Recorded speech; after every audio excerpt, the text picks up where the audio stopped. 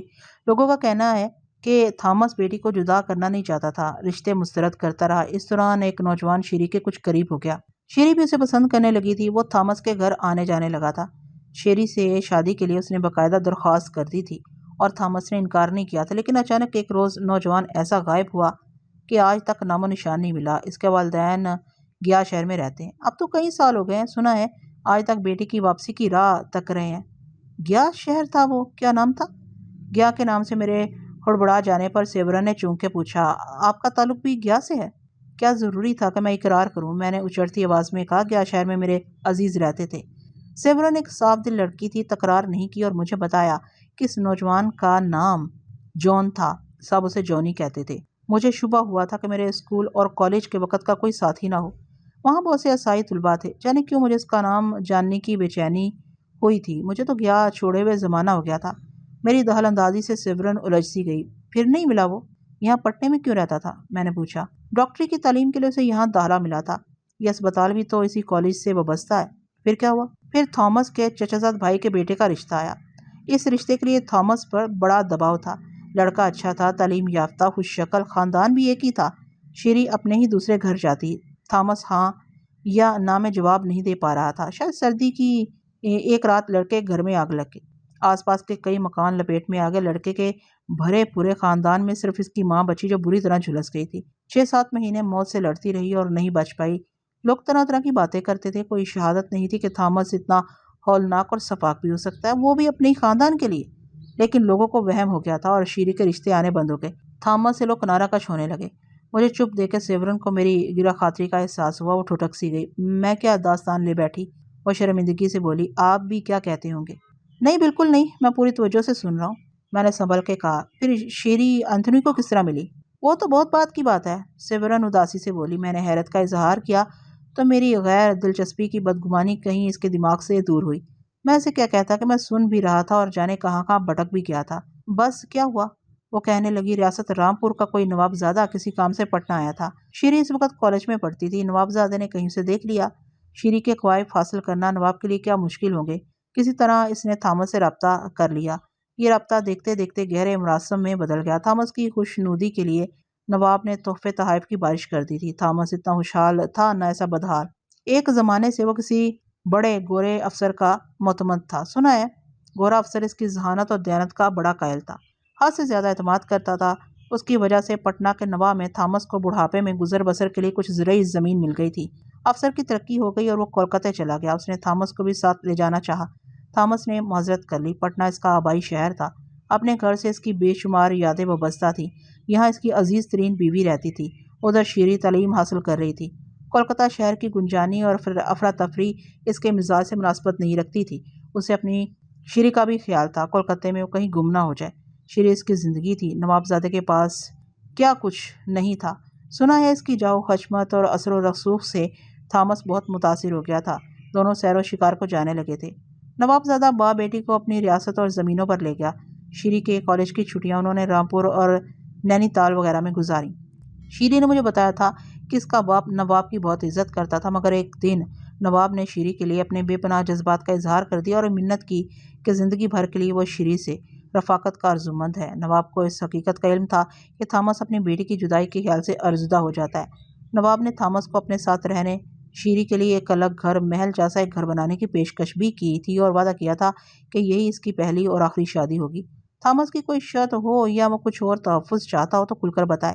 مہذب، نفاست پسند، خوش لباس، رفتار و گفتار میں خوش ذوق، مصوری اور موسیقی کا دلدادہ اور نہایت منکسر مزاج۔ نوابزادے نے آکسفورڈ میں اعلیٰ تعلیم حاصل کی تھی اور مشرق کی محبت میں ڈوب کے ولایت سے واپس آیا تھا۔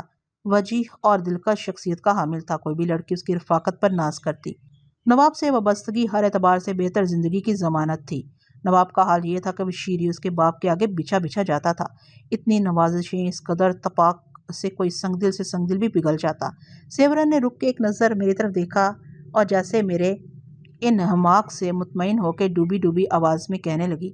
شیری کو توقع تھی کہ اس بار اس کا باپ شاید انکار نہ کر سکے۔ تھامس نے یہ معقول عذر کیا کہ وہ عیسائی ہے اور رتبے میں بھی نواب زادے سے کوئی نسبت نہیں رکھتا۔ نواب نے کہا کہ اس کے مذہب میں عیسائی عورت سے شادی کی اجازت ہے اور وہ کوئی ایسا کٹر مذہبی آدمی بھی نہیں۔ شیری کو اس کے ساتھ زندگی بسر کرنے میں کوئی اجنبیت نہ ہوگی۔ اسے شیری کے مذہبی معاملات و مشاغل سے بھی کوئی غرض نہیں ہے۔ اسے شیری چاہیے اور اگر ایسا ہی ہے تو وہ اپنی ساری دولت شیری کے نام کرنے کے لیے تیار ہے۔ نوابزادی کی تمام تر یقین دہانیوں اور ضمانتوں کے باوجود تھامس لی تو لال کرتا رہا۔ صاف انکار بھی اس کے بس میں نہیں رہا تھا۔ وہ جتنا نواب سے کترانے کی کوشش کرتا، نواب کی شدت اتنی بڑھتی جاتی تھی۔ تھامس ان دنوں بہت پریشان رہنے لگا تھا۔ سیورن کہہ رہی تھی شیری نے اسے بتایا تھا نواب چاہتا تو کسی اور طرح اس کے باپ کو مجبور بھی کر سکتا تھا۔ نواب کی ریاست اس کے محل میں، قیام کے دوران شیری اس کے زور و اثر کی شاہد تھی۔ خدام کی ایک فوج اس کے اشاروں کے منتظر رہتی تھی۔ نواب نے ایسی کوئی کارروائی نہیں کی۔ کچھ اس وجہ سے بھی وہ نواب کا احترام کرنے لگی تھی۔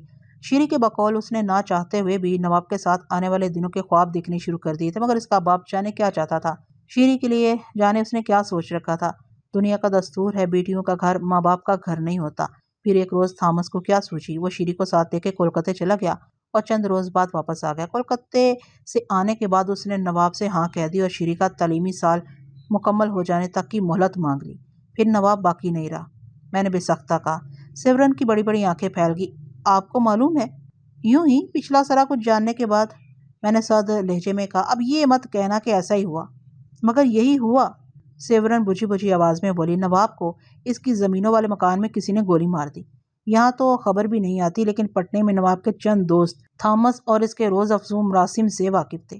تحقیقات کرتے کرتے پولیس تھامس کے پاس آ گئی۔ نواب کی موت کے وقت تھامس پٹنے میں تھا۔ پولیس نے خاصا وقت صرف کیا اور کچھ حاصل نہ کر سکی۔ نواب زادے کا قصہ جلدی پرانا ہو گیا۔ پھر یہ انتونی، اس صورتحال میں انتونی کس طرح میں نے بے چینی سے پوچھا۔ سمجھیے، شیری نے اپنے آپ سے ناطا توڑ لیا۔ سیورن کی آواز اور دھندلاگی کہنے لگی کہ شیری نے بالکل اپنے آپ کو ترک کر دیا تھا۔ وہ خاموش رہنے لگی۔ نوجوان لڑکیاں بہت خواب دیکھتی ہیں۔ شیری نے ساری کھڑکیاں دروازے بند کر لیے تھے۔ چپ چاپ کالج جاتی اور گھر واپس آ جاتی، نہ کسی سے کوئی راہ و رسم رکھتی۔ کالج کے ساتھی جو کبھی اس کی ایک نگاہ خوش انداز کے لیے بےقرار رہتے تھے، کھچے کھچے رہنے لگے۔ حسین لڑکیوں کے یوں بھی فسانے بن جاتے ہیں۔ آدمی نگاہوں کی زبان زیادہ سمجھتا ہے۔ کالج سے گھر سے کالج تک گلی کوچوں سے گزرتے ہوئے لوگوں کی نگاہوں سے واسطہ تو پڑتا ہی تھا۔ نواب کی موت کے بعد شیری کئی روز تک کالج نہیں گئی تھی، لیکن گھر بھی اسے کاٹ کھانے دوڑتا تھا۔ تعلیمی مصروفیات کوئی بہانہ تو بہرحال تھا۔ دن گزرتے گئے اور ایک روز اینتھونی دیوار کی طرح سامنے آ کے کھڑا ہو گیا۔ دلیر بے باک سر پھرا اینتھونی مالی اعتبار سے کمتر تھا، لیکن دل کا بڑا امیر۔ سینئر کیمبرج کے بعد گریجویشن کے لیے اسے شیری کے کالج میں داخلہ مل گیا تھا۔ یہاں اس نے پہلی بار شیری کو دیکھا اور پاگل ہو گیا۔ یقیناً اس کے ساتھیوں نے اسے شیری سے دور رہنے کی تلقین کی ہوگی۔ اینتھونی کی وہ رفتگیاں شیری کو متاثر نہ کر سکی۔ شیری اپنے آپ سے بھی تو ڈرنے لگی تھی۔ جوان سال اینتھونی کو وہ اپنی بدقسمتی اور محرومیوں کا حصہ بنانا نہیں چاہتی تھی۔ اینتھونی میں دلداری کی بڑی خوبیاں تھیں۔ شیری کی مسلسل پہلو تہی حد سے زیادہ بے حسی پر دل برداشتہ ہونے کی بجائے وہ کچھ اور دیوانہ ہوا۔ شیری نے ایک بار تو اسے بری طرح دھتکار دیا تھا، حالانکہ یہ تلخی اور تندی اس کے مزاج کے برعکس تھی۔ ثابت قدم اینتھونی شیری کو زندگی میں واپس لانے کی کوششوں میں جٹا رہا۔ شیری کو خود پر مسلط کیے ہوئے جبر سے تنہائی تو بہت محسوس ہوتی ہوگی۔ جبر شعوری تھا، غیر شعوری طور پر کسی پناہ، کسی سہارے کی ضرورت تو اسے محسوس ہونی چاہیے۔ اینتھونی اپنے گداز، اپنے الطافات پروانہ وار نثار کرتا رہا۔ شیری کب تک اپنے آپ سے روٹھی رہتی؟ انکار کو بھی ایک تابع استقامت چاہیے۔ وہ تو ایک دلگیر، ایک نتواں لڑکی تھی۔ اس نے اینتھونی کے آگے سپر ڈال دی۔ سیورن کہہ رہی تھی کہ شیری کو اندازہ ہو گیا تھا کہ ناکام ہونے کے لیے اینتھونی نے اس کی جانب پیش قدمی نہیں کیا، اور وہ دوسرے نوجوانوں کی طرح نہیں ہے، وہ تو کچھ اور ہے۔ مگر جیسا کہ لوگ کہتے ہیں، شیری کا باپ، اس کا مشفق باپ، کوئی شہادت نہیں تھی کہ اس کا باپ اس کی آرزوؤں اور خوابوں میں رکاوٹ بنا رہا ہے۔ یہ محض ان ہونے والوں کا ایک سلسلہ بھی تو ہو سکتا ہے۔ یہ محض انہونیوں کا ایک سلسلہ بھی تو ہو سکتا ہے۔ اس کا باپ ایک تجربہ کار، ہوشمند اور پڑھا لکھا شخص ہے۔ شیری کی ماں بچپن میں اسے چھوڑ گئی تھی۔ اس کے باپ نے اسے پیروں چلنا سکھایا۔ وہ تو شیری کے لیے ایک سایہ، کوئی ستون بنا رہا ہے۔ شیری کی قسمت خراب ہے تو اس کے باپ کا کیا قصور؟ کوئی باپ، اور تھامس جیسا باپ، اپنی بیٹی کے لیے کیا برا چاہ سکتا ہے؟ بے شمار تسلی آمیز جوازوں کے باوجود شیری کو چین بھی نہیں آتا تھا۔ اس نے اینتھونی سے گزارش کی کہ بہتر یہی ہوگا ان کے مراسم کے احوال سے تھامس بے خبر رہے۔ اینتھونی کے لیے یہی کیا کام تھا کہ اس کی کوشش رائے گاہ نہیں گئی۔ شیری کا پتھر کسی طور پر پگھلا تو صحیح، بالآخر اس کے اندھیرے وجود میں کوئی جوت جگی تو صحیح۔ وہ ایک دوسرے سے ملتے رہے اور انہوں نے جانا کہ وہ دونوں تو ایک دوسرے کے لیے بنے ہیں۔ وہ تو کب سے ایک دوسرے کی تلاش میں تھے۔ وہی تو ایک دوسرے کی منزل ہے۔ وہ اینتھونی ہی تھا جسے شیری ڈھونڈ رہی تھی، اور وہ شیری ہی تھی جس کے بغیر اینتھونی ادھورا تھا۔ یوں سوچئے تو ہر اکیلا آدمی ادھورا ہوتا ہے، اور کوئی دوسرا ہی اس کا وجود مکمل کرتا ہے، اور دوسرا قسمت سے کسی کو ملتا ہے۔ کبھی کسی کو کوئی نہیں مل پاتا، اور زندگی یوں ہی اندھیرے پن میں گزر جاتی ہے۔ شیری بھی سیورن کے کالج میں پڑھتی تھی۔ شیری نے بہت بعد کو کالج میں داخلہ لیا تھا۔ دونوں خاندانوں کا رسمی خاندانی تعلق تھا۔ شیری کے کالج میں آ جانے کے بعد وہ ایک دوسرے سے بہت قریب آ گئے تھے۔